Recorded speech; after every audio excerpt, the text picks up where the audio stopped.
All right. So I hope that you are exactly where you need to be. This is the video that is very specifically about the political party's notes. If you did not watch the other video on this lesson link, the one that says watch this video first, if you did not watch that one first, you need to turn this one off, watch that one first, and then come back to political parties. I talked to you about the setup and some reminders and making sure that you're doing everything in order so that you're keeping up in your ISN and you've got everything set and ready to go the way it needs to be. So if you did watch that other video first, then you are right where you need to be. I'm going to remind you that what I would do if I were you, and I am doing this for a reason, so I'm not just saying it for fun. I would basically not take notes while I'm talking about each individual slide. When I finish a slide, I'm going to let you know. You can pause the video at that point, write your notes into your ISN, then go ahead and hit play again, listen to the next slide, pause, write, okay, so on and so forth, because I really want you to pick up the discussion part of what I'm going to go over with you and not just all of the things that you're just going to write down, okay? There's only 4 slides, so it's not even going to take you that long. So here we go. Please remember that you need to be taking all of the notes on the Federalist onto page 117 and all of the notes about the Democratic Republicans onto page 118. So here's what you need to know about the first political parties in the United States of America. They really truly started forming out of that Bill of Rights debate with the Federalists and the Anti-Federalists. You'll see a lot of similarities in who was considered the leader of each one, in their political beliefs, but that's really essentially at the beginning where that belief system, that philosophy ended. When we talk about these notes today, you're going to see that those political parties started really fully forming their philosophies, and not just with their political beliefs, but also with their economic beliefs and their social beliefs. And so those are the categories that we're going to talk about. So on the side of the Federalists, you have who their leader was, Alexander Hamilton. And one of the interesting things that I'm having you write down right here on that side is the fact that he was the Secretary of the Treasury under George Washington. So he was part of George Washington's presidential cabinet. Remember yesterday when I talked to you about the money cycle and how banks work and protective tariffs and his plan for getting the United States out of that American Revolution debt, I told you that he had a really good mind for mathematics, for economics, for understanding that whole aspect of the country's life. And George Washington was smart enough to realize those skills and that intelligence in Alexander Hamilton, and he appointed Hamilton to be the head of the Treasury Department, which handles all of the financial matters for the country. All right, so you have the Federalist side with Alexander Hamilton leading. He was the Secretary of Treasury under George Washington. On the opposite side, you have the new political party that called themselves the Democratic Republicans. And they are going to form out of that anti-federalist group. You see their leader is Thomas Jefferson, another person who Washington had a lot of respect for and who was a friend of his, actually, had known each other for years, a fellow Virginian. Also, Thomas Jefferson, really just super deep thinker, very intellectual, but his skill set was more in understanding the political realm of things, and especially how to work with foreign countries and how to be a statesman and somebody who could utilize diplomacy to get things done. So he was appointed to be the Secretary of State under George Washington. And so he literally was kind of the liaison between the brand new United States and any foreign countries and any dealings with foreign countries. He was the head of the State Department. Okay, so at this point, I would take a pause. Pause the video and then write everything down on those first tops of those pages. And then when you're through writing, hit play again, and I'll take you through to the next category. Okay. So this next category is the political beliefs of these two new political parties. So on the side of the Federalists, just as in the Federalist group during the Bill of Rights debate, they believed in strong central government. They had concerns after we utilized the Articles of Confederation. They realized just how weak it was. They also understood that when you had those 13 original states and they were all operating as their own individual kind of mini countries, that it wasn't working well, that issues between states couldn't be handled, and that the country overall didn't look strong to outsiders. So they wanted a stronger central government. They believed in that as a concept. They also believed in loose interpretation of the Constitution. That should make sense to you if you paid attention to the notes from yesterday. We talked about the fact that Hamilton utilized the concept of implied powers, powers not forbidden by the Constitution, in order to get people to support his idea of the national bank. So that goes right along with loose interpretation of the Constitution, kind of reading between the lines and kind of being flexible with how we understand the Constitution to be used, all right?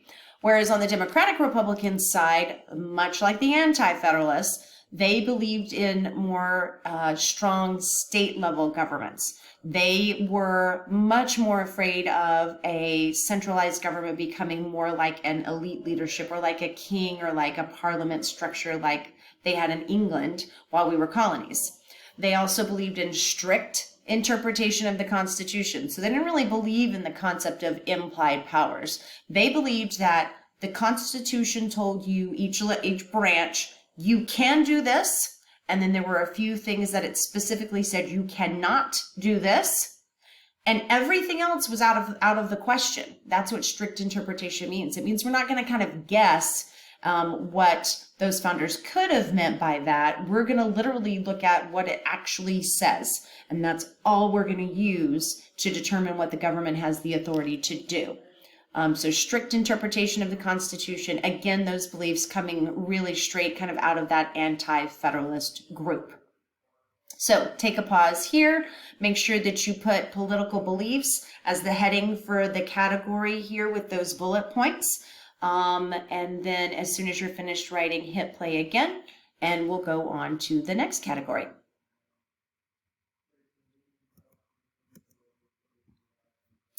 Okay, so the next category is social beliefs. So this is where we're moving out of just that debate of the Bill of Rights and whether or not it should be added before the Constitution was approved or not.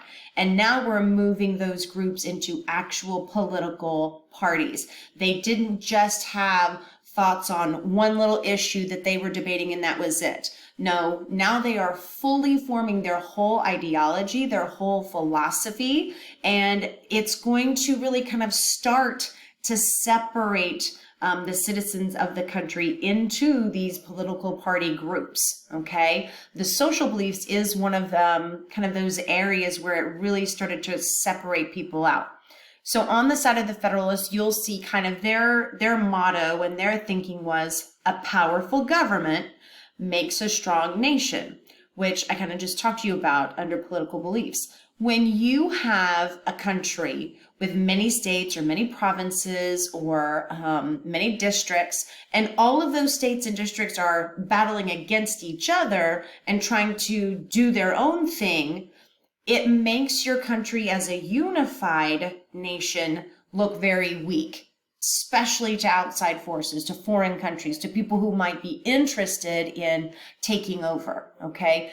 You want your government as a single, your nation as a single entity to look strong, okay? And so their concern as Federalists was we needed one centralized government that really had some level of power over all of the states so that it would seem like we were one.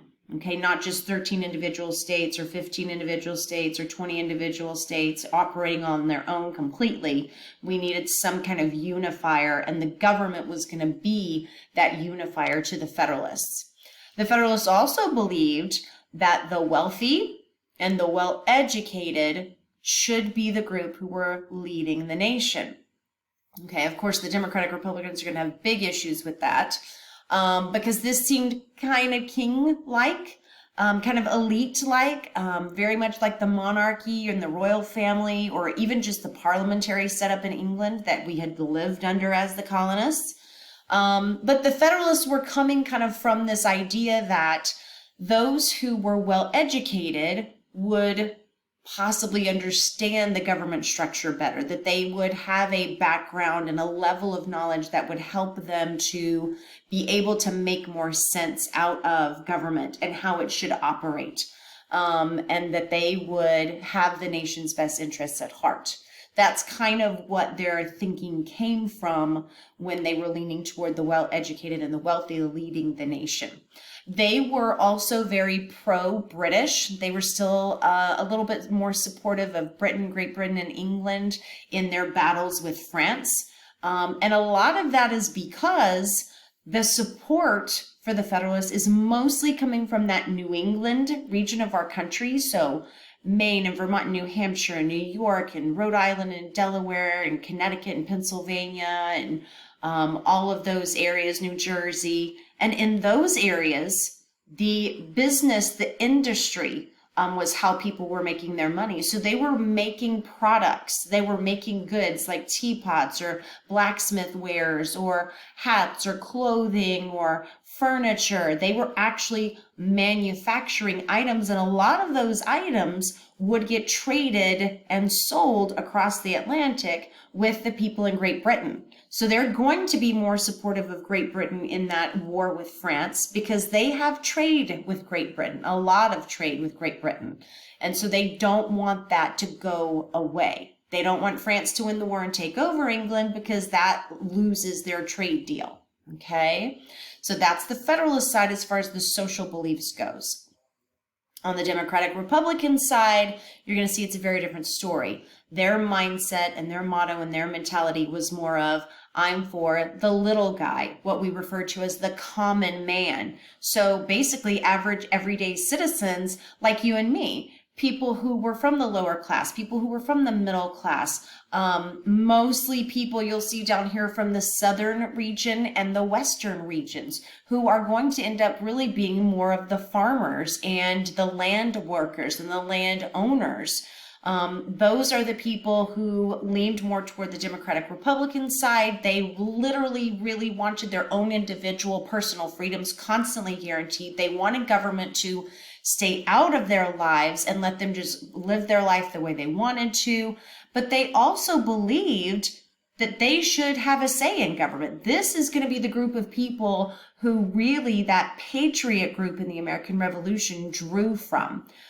These were the people who got really frustrated with the fact that they were being taxed without representation and that their individual freedoms, like not being able to defend themselves, especially when they were having to quarter soldiers and things like that. That's where that group of people is coming from. And this is the political party that they're going to relate to. And they wanted their voices to be heard. They wanted a say in government. They wanted a vote in what was going to be happening in their lives.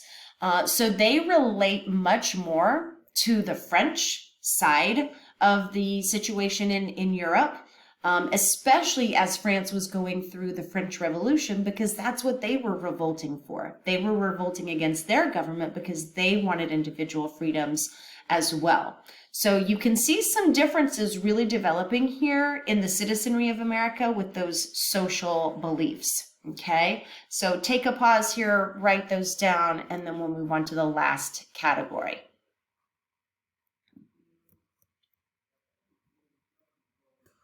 So I just realized I've been rambling a lot, not rambling, but giving you really good information. It's taking a little bit longer than I thought it would.